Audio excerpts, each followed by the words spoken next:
Morning everybody. Now, Alan and myself are back on the permission that we were on a few weeks ago, just round the corner from where we live. Now, we thought that the farmer might have ploughed it by now and seeded it, but he hasn't, so we thought, why not? We'll give it another try. As you've probably noticed, I've got the 13-inch Mars Discovery coil on. Thought I'd give that a try. Now, I'm not suggesting for 1 minute that the Mars coil is better than the massive Technetics coil, but it's a lot lighter, and when you're hoping to cover as much ground as we are, it does help. So we'll crack on, give it its best shot. It's a beautiful day and we'll see what we can find. Okie dokie, catch you in a bit.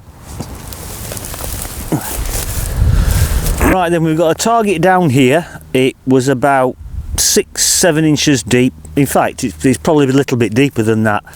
I was just about to lift the spade out of the hole, and I can see it on the end of the spade, and it's a coin.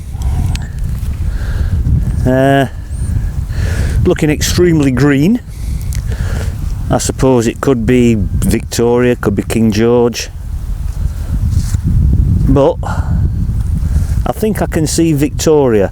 Mind you, I've said that before and been completely wrong, but I think I can see Victoria's head facing left. So yeah, nice little coin. Right, I'll just let you have a look at that. Oops. And there's the coin, my friends. Looks like Victoria. Right, we'll pop it into the boxy thing that I've just dropped on the floor, and we'll crack on. Right then, we've got a target down here. It was only about 5 inches deep. Came up at 81 on the ID scale. It's still partially in the clump. I don't think it's anything to shout about. I thought it was part of a spoon or a knife at first, but I don't think it is. Oh, hold on a minute. I might just have uncovered something.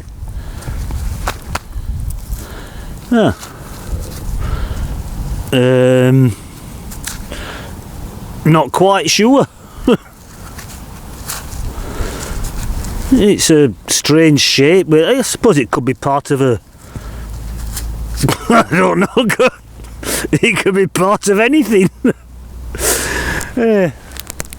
That's the bizarre, what looks like a copper item just there, but at least it's not rubbish, and it's something relatively interesting, and that's all I'm bothered about.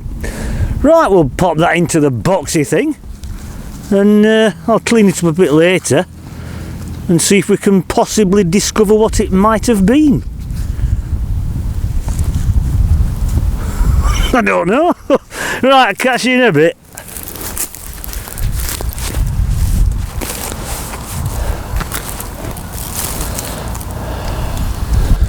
Right then, my good friends, we've got a very unusual but very nice find down here. It was only probably about 6 or 7 inches deep, and it looks like a little silver pendant. It looks like a little ingot. It's not very old. But I'm almost certain it's silver, and it's a cracking little find. I've never seen one before, but that's what it looks like to me. It looks like a little silver ingot. It's got a loop on the top where you would have put a ring through it to fasten it onto a chain. But yeah.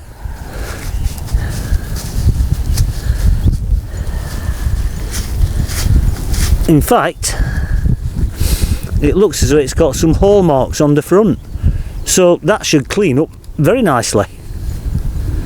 Right, I'll just let you have a look at that. What a cracking little find that is. I mean, like I say, it's not very old. You might just be able to see the hallmarks on the front. I don't know how old it is, but I'm not bothered. A cracking bit of silver, that. Right, we'll fill the hole in, put it in the boxy thing, and we'll crack on. Right then, everybody. Another target down here. Once again, not very deep. Probably only about 5 inches, something like that. And it's just in there. Now, I haven't got it out of... Oh, hold on a minute. Oh, hold on a minute now then. If this is what I think it is,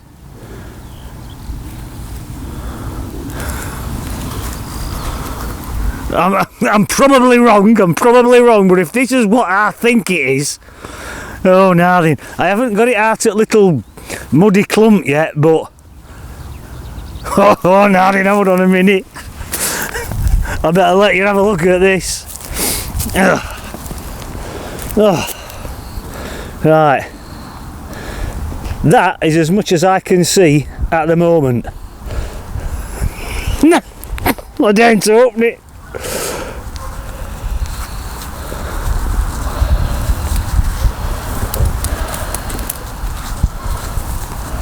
It is. Oh, Nanny, I'm trying my hardest not to swear here. Look at that. Look at that. I have been detecting for so many years, and I've always wanted to find one of these, and I've found one. A fibula. I am absolutely over the moon, and I'm trying hard not to swear. Look at that. Look at that bugger. I knew there was some more Roman stuff in this field.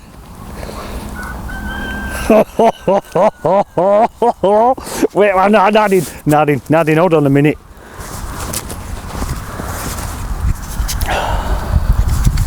Are you there, Al?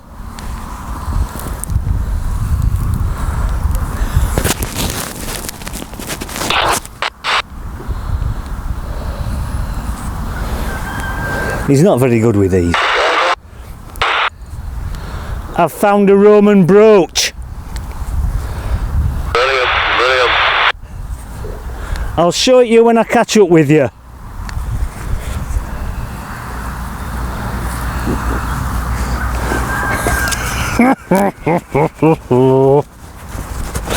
Oh no, then this day just gets better.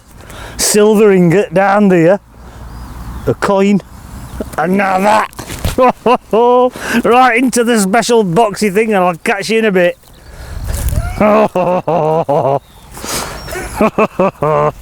Well, this is the Mars Discovery coil coming into its own, as you can see, because we're round about 11-12 inches deep. The target is actually just there. It's a coin. It's looks like a penny. Little bit similar to the last one, although I don't think this one's in as good a condition as the last one that I found, but we'll have to wait till we clean it up and have a better look.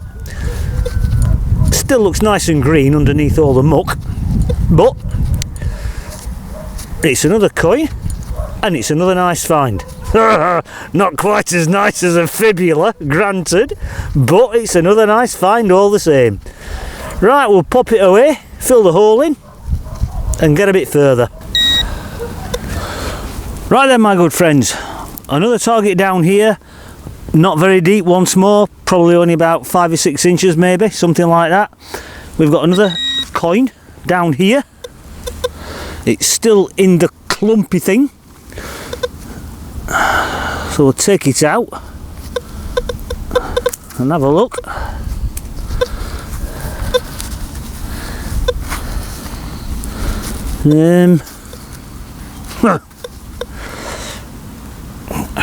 I think it might actually be a shilling, and if we're very lucky, it'll be a full shilling. No, not a full shilling, a full silver. That's what I meant, a full silver. I don't think it's that old. I think it looks like King George. But not bothered. Another cracking little find. I'll just let you have a quick look at that. And there we are. A little, what I think is a 1 shilling piece, and I think it's silver, or I think it might be a full silver, judging by the amount of tarnishing that's on it anyway. But we'll not know until we clean it up and have a better look. Right, into the boxy thing with it, and I think it's time for a cup of tea. Right, welcome back everybody. Now, I had to beat a hasty retreat from the field because it was a certain someone's birthday. Now, I hadn't forgotten, but we were going out for a meal to celebrate. And to be honest, I was fast running out of time, which is why I rushed off quite quickly. Anyway, let's have a look at the finds, and more to the point, let's have a look at that rare, stunning fibula.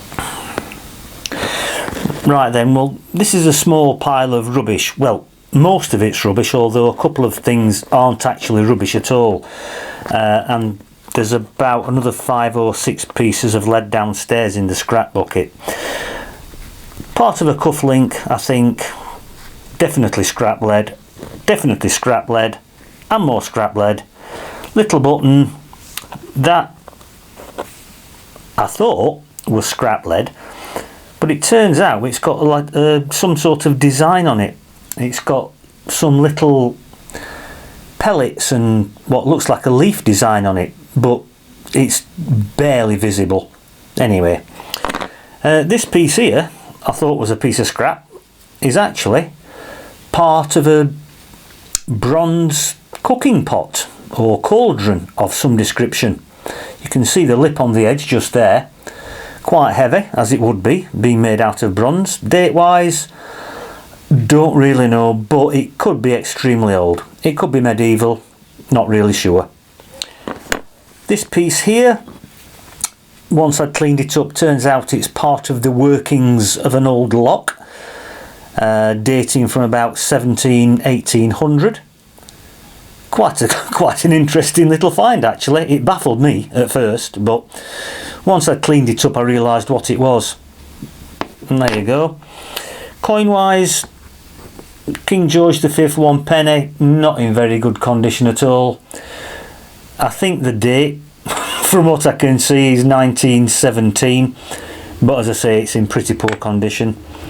Queen Victoria penny. You can see Queen Victoria on the back of it. A young Victoria. The date on that is 1867. The shilling that I did think was full silver isn't a full silver because the date on it is 1922, so only 50%. But once again, a nice find all the same. This bizarre item, when I dug it up, I hadn't got a clue what it was. Turns out that these silver ingots were very fashionable to wear around your neck in the 1970s. I don't know why, but apparently they were. It is solid sterling silver. The date mark on it is C, which is 1977. In the lozenge at the top there are the initials of the maker, which is RC. Unfortunately it doesn't stand for Robbie Cole, it stands for Ronald Carr. Now the silversmiths, which Ronald Carr is one of the owners, are still working in Sheffield, and they are still exporting fine quality silver items all over the world. So there you go, a little silver ingot made by Ronald Carr in 1977 in Sheffield. Well, there you go. And then we come on to this. Well, what can I say? I have waited so many years to find one of these, and when I eventually find one, it's an absolute belter. Apart from it being in near as damn it perfect condition, it's also got rose quartz inlaid in it. Just there, and on the head. Now, I'm not quite sure whether it's an elephant, a ram, a bird of prey. I don't really know. But I sent an email off to my friend who works for the Flow. Lovely woman called Amy Downs, who got back to me pretty much straight away.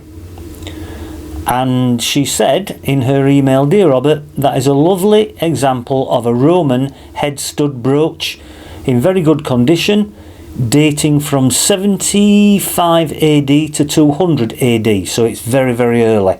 And as I said, it's in absolutely incredible condition." Now, most people find parts of fibulas, broken fibulas, but not only have I found a complete one, but I've found one that's been inlaid with rose quartz. Now, the Romans were very big on rose quartz. They made all sorts of jewellery out of it. They were very superstitious about it. They thought it brought them fertility and good luck and all that kind of thing. But I just, words fail me. That is just absolutely stunning. Anyway, those are the finds, my friends. So if you just give me a second to adjust the camera. Right, well, what a wonderful day that turned out to be. I mean, it would have been a good day with the little silver ingot thing and the coins and the other bits and pieces. But to actually find something that I've been hoping to find for years was absolutely unbelievable. Probably one of the best days detecting I've ever had in my entire life. I am so pleased that I found that. And I'll be really, really interested to find out what Amy says when I go and visit her. Anyway, thank you for joining me. Do appreciate it. Thank you to all my new viewers and subscribers, wherever you may be. Good to have you all on board. And I'll see you all the next time round, although I don't think I'll be finding another one of those. Right, catch you all later.